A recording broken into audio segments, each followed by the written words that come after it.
Part 9 में हम देखते हैं कि अगली सुबह शिंगटोंग जागती है और एक नौकर उसे नीचे बुलाने आती है और कहती है कि मिस्टर ची एक लॉयर आए हैं एंड आपसे विल साइन करवाना चाहते हैं। शिंगटोंग सोचती है कि क्वीन की बातें सच है या फिर झूठ, आज पता चल ही जाएगा कि जो क्वीन ने बोला था कि क्या वो सच है कि जिस दिन मेरे डैड की डेथ हुई थी तो उस दिन ची शान ने ही उसे विल चेंज करवाने के लिए बुलाया था एंड उसने मेरे डैड को नहीं मारा। वो नीचे जाने का फैसला करती है और पता लगाती है। वो अभी भी ये छुपाती है कि वो देख सकती है और एक नौकर की मदद से नीचे जाती है। फिर हम देखते हैं कि जब लॉयर उसके फादर की विल पढ़ता है जिसमें कुछ ही प्रॉपर्टीज़ के बारे में बताता है तो चीशन शॉक्ड हो जाता है और बोलता है कि विल गलत है क्योंकि विल में सिर्फ 60 मिलियन कैश और 3 घरों की बात होती है, पर होमफू ग्रुप के शेयर्स के बारे में कुछ नहीं होता। ये सुनकर चीशान का चेहरा उतर जाता है एंड वो बोलता है कि विल गलत है।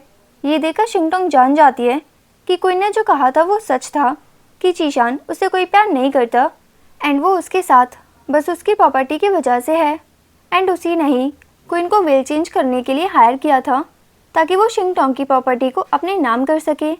लेकिन शिंगटोंग बिल्कुल शांत रहती है और फिर लॉयर वैंग से पूछती है कि बाकी के शेयर्स किसके नाम किए गए हैं।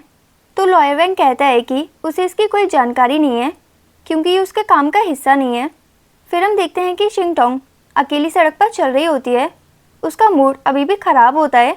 तभी जोमू उसके सामने आकर खड़ा हो जाता है और उससे गुस्से में बोलता है, तुम्हारी आंखें तो ठीक हो गई हैं पर दिल अभी भी अंधा है। वो उसे समझाता है कि क्या वो ये देख नहीं पा रही है कि क्वीन ने उसके लिए कितना कुछ किया है एंड क्योंकि वो उसे अपने फादर का कातिल समझती है इसीलिए वो दुख में हर दिन घर पर शराब पीता है। तो शिंगटोंग जोमू को समझाती है कि वो सिर्फ एक बॉडीगार्ड का काम कर रहा था और उसे इतनी फिक्र करने की ज़रूरत नहीं है। दैन शिंगटोंग बोलती है कि अगर वो इतना ही अच्छा है तो चीशान के कहने पर वो बिल चेंज करने के लिए क्यों मान गया। तो जोमू उसे बताता है कि उस टाइम क्वीन की मॉम हॉस्पिटल में थी एंड उनके ट्रीटमेंट के लिए क्वीन को पैसे की नीड थी क्योंकि वो सड़क पर आ चुके थे, इसीलिए क्वीन के पास अपनी माँ को बचाने के लिए कोई और दूसरा रास्ता नहीं था एंड इसीलिए वो विल चेंज करने के लिए मान गया।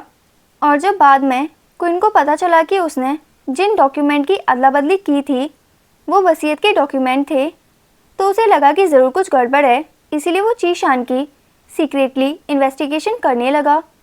तो शिंगटोंग जोमू की बातें सुनकर शॉक्ड हो जाती है और बोलती है कि क्वीन ने स्टार्टिंग में ही उसे ये बातें क्यों नहीं बताई।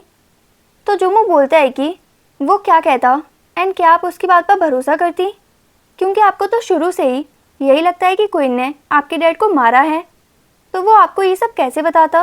दैन जोमू उसे उन 2 गुंडों के बारे में भी बता देता है कि स्टार्टिंग में उसी ने उन दोनों गुंडों को शिंगटोंग को बस डराने के लिए बोला था ताकि वो क्वीन को फायर कर दे, पर यूवेई ने उन्हें और ज़्यादा पैसे देकर आपके साथ बदतमीज़ी करने को बोला था और बताता है कि क्वीन को भी यही लगा कि मैंने तुम्हारे साथ ये सब किया है तो इसीलिए पहली बार हम दोनों की लड़ाई हुई। दैन शिंगटोंग जोमू से बोलती है कि तुम क्वीन को फायर कराना क्यों चाहते थे। तो जोमू बोलता है कि आपकी वजह से उसे कितनी बार कितना कुछ सहना पड़ा है, उसने कितनी बार अपनी जान रिस्क में डाली है, मैं उसे अपने सामने ऐसे करते हुए नहीं देख सकता। तो शिंगटोंग बोलती है कि ये बस तो उसका काम था, तो इसमें इतना सैड होने वाली क्या बात है। दैन जोमू बोलता है कि जो लॉकेट उसने तुम्हें दिया था वो उसके डैड का है जिसे वो मुझे छूने भी नहीं देता था, लेकिन तुमने तो उसे फेंक दिया। तो शिंगटोंग बोलती है कि मुझे ही पता नहीं था। तो जोमू गुस्से में उसको बोलता है कि क्वीन उसे पसंद करता है और यही वजह है कि वो उसकी इतनी केयर करता है एंड उसे बोलता है कि क्या तुम्हें कभी भी कुछ महसूस नहीं हुआ। तो शिंगटोंग बोलती है कि क्या सच में क्वीन मुझे पसंद करता है। तो जोमू हाँ बोलता है और बताता है कि पिछले कुछ दिनों से वो लगातार ड्रिंक कर रहा है और होश में भी नहीं रह रहा। देन जोमू उसे एक यूएसबी ड्राइव देता है जिसमें यूएई के बारे में इंफॉर्मेशन होती है जो कि शिंगटोंग ने ही जोमू को पता करने के लिए बोली होती है। ड्राइव देकर वो मुड़ता है और जाते हुए कहता है कि वो उम्मीद करता है कि अब वो आगे उससे फिर कभी नहीं मिलेगा। अगले सीन में हमें दिखाया जाता है क्वीन अपने घर में अकेला उदास लेटा हुआ होता है, पूरा रूम बिल्कुल बिखरा हुआ होता है। तभी शिंगटोंग का फ़ोन आता है और वो कहती है कि वो उसे देखना चाहती है। तभी डोरबेल बजती है। फिर क्विन जल्दी से दरवाज़ा खोलता है। शिंगटोंग अंदर आती है और उससे एक एग्रीमेंट साइन करने को कहती है। क्विन बोलता है कि ये क्या है, तो वो कहती है कि आज से वो उसे अपना पर्सनल असिस्टेंट बना रही है। तो क्विन हैरानी से पूछता है कि अब वो उस पर इतना भरोसा क्यों कर रही है। तो शिंगटोंग उसे 3 रीज़न्स देती है। फर्स्ट, वो कहती है कि अगर उसका इरादा बुरा होता तो वो बहुत पहले ही सब कुछ कर चुका होता। सेकंड बताती है कि अगर तुमने सच में मेरे डैड को मारा होता तो तुम जोमू बन के मुझे प्रोटेक्ट नहीं करते, एंड तुम्हारे पास इतने चांस थे मेरे पैसे चुराने के, पर फिर भी तुमने कुछ नहीं चुराया। एंड मैं तुम पर भरोसा करती हूँ या नहीं, इसका इससे कोई लेना देना नहीं है। देन क्विन बोलता है कि तीसरा रीज़न। तो शिंगटोंग एकदम से उससे बोलती है कि तुम मुझे लाइक करती हो। देन बोलती है कि ऐसा जोमू ने मुझसे बोला, एंड ये कहकर वो स्माइल करने लगती है। एंड क्वीन तो ये सुनकर शॉक्ड हो जाता है एंड अपने ख्यालों में खोया हुआ होता है।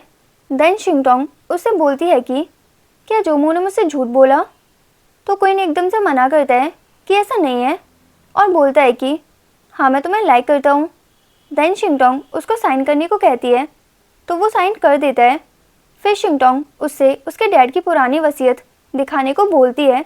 देन क्वीन उसको अपने फ़ोन में ली हुई वसीयत की फ़ोटो दिखाता है एंड साथ ही बताता है कि आपके डैड अपनी सारी प्रॉपर्टी ट्रस्ट में देना चाहते थे, एंड उनका कहना था कि आपको हर मंथ बस एक फिक्स्ड अमाउंट ही मिलेगा, एंड अगर आपकी डेथ हो जाती है तो सारी प्रॉपर्टी दान कर दी जाएगी।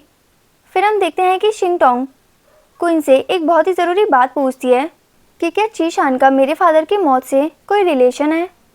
तो क्वीन इस पर सोचकर कहता है कि हाँ, ऐसा लगता तो है, क्योंकि चीशान ने अभी अभी वसीयत बदलवाई थी और तभी आपके डैड मिस्टर लिन की अचानक मौत हो गई, और उनकी मौत के बाद चीशान उनके अंतिम संस्कार की जल्दी में भी था, एंड उसने जल्दी जल्दी में उनका अंतिम संस्कार करवा दिया। इसीलिए अब सबूत ढूंढना थोड़ा मुश्किल होगा। देन शिंगटोंग अब सबूत ढूंढने का मन बना लेती है और कहती है कि कोई भी खून बिना कोई निशान छोड़े नहीं हो सकता।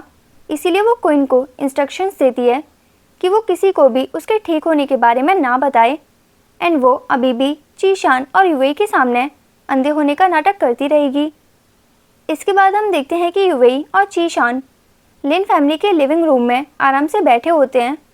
यूवेई चीशान की तारीफ़ करती है कि चीशान ने शिंगटोंग को क्वीन को फायर करने के लिए मना लिया, लेकिन तभी क्वीन शिंगटोंग को सहारा देते हुए रूम में लाता है, एंड चीशान और यूवेई ये देखकर बिल्कुल ही हैरान हो जाते हैं। चीशान गुस्से में क्वीन को धक्का देता है और शिंगटोंग से पूछता है कि उसने क्वीन को अपने पास क्यों रखा है। शिंगटोंग शांत होकर उसे जवाब देती है कि तुमने ही तो कहा था कि क्वीन पैसों के लिए मेरे करीब आया है, तो मैं उसे एक मौका दे रही हूँ ताकि वो खुद ही एक्सपोज हो जाए। तो चीशान कहता है कि उसे लिन घर में रखना खतरनाक है, लेकिन शिंगटोंग बिल्कुल शांति से कहती है कि मुझे डर नहीं लगता, एंड वैसे भी तुम और यूवेई हो ना मुझे प्रोटेक्ट करने के लिए। अगली सीन में हम देखते हैं कि नेक्स्ट डे शिंगटोंग का बर्थडे होता है। शिंगटोंग चीशान और यूवेई से उसके लिए बर्थडे पार्टी रखने को कहती है और उन दोनों को गिफ्ट्स भी तैयार करने को कहती है। चीशान और यूवेई के पास उसकी बात मानने के अलावा कोई रास्ता नहीं होता, इसीलिए वो हाँ कर देते हैं। देन शिंगटोंग के बर्थडे पर शिंगटोंग के बहुत से दोस्त को बुलाया जाता है। यूवेई भी शिंगटोंग को बर्थडे गिफ्ट देती है जो उसने और चीशान ने मिलकर तैयार किया होता है, लेकिन शिंगटोंग उस गिफ्ट को लेकर कहती है कि उसका सबसे फेवरेट गिफ्ट वो एंगेजमेंट रिंग है जो चीशान ने उसे दी थी, जिसमें एक स्क्वायर डायमंड लगा है। एंड यहाँ पर शिंगटोंग यूवेई का हाथ जानबूझकर पकड़े हुए होती है क्योंकि यूवेई शिंगटोंग की वो रिंग पहने होती है। देन यूवेई ये सुनकर जल्दी से अपने हाथ में से रिंग छुपाने की कोशिश करती है, पर वहाँ पर खड़े सब लोगों ने वो रिंग पहले ही देख ली होती है। देन क्वीन बिना सोचे यूवेई के हाथ से रिंग निकाल के शिंगटोंग को दे देता है, एंड शिंगटोंग से बोलता है कि क्या आप इसी की बात कर रही थी मिस लिन। तो शिंगटोंग हाँ बोलती है। देन शिंगटोंग बहुत दुखी होकर कहती है, मैंने कभी भी यूवेई को अलग नहीं समझा था, मैं उसे अपनी बहन मानती थी। उसे जो पसंद आता था, चाहे वो कपड़े हों या फिर गहने, मैं उसे दे देती थी। पर उसने तो मेरी एंगेजमेंट रिंग भी चुरा ली। क्या वो मुझसे मेरा होने वाला पति छीनना चाहती है? सब लोग यूवी की बुराई करने लगते हैं कि ये कैसी दोस्त है, ये तो अपनी ही दोस्त का फियांसे छीनना चाहती है। यूवी बहुत ज़्यादा शर्मिंदा हो जाती है और हेल्प के लिए चीशान की तरफ देखती है, पर चीशान शांत रहता है और कुछ नहीं बोलता। सबके ताने सुनते हुए यूवी वहाँ से शर्मिंदा होकर चली जाती है और इसी के साथ हमारा ये पार्ट यहीं पर ख़त्म हो जाता है। सो तब तक के लिए अपना ख्याल रखिए एंड खुश रहिए एंड थैंक्स फॉर वॉचिंग।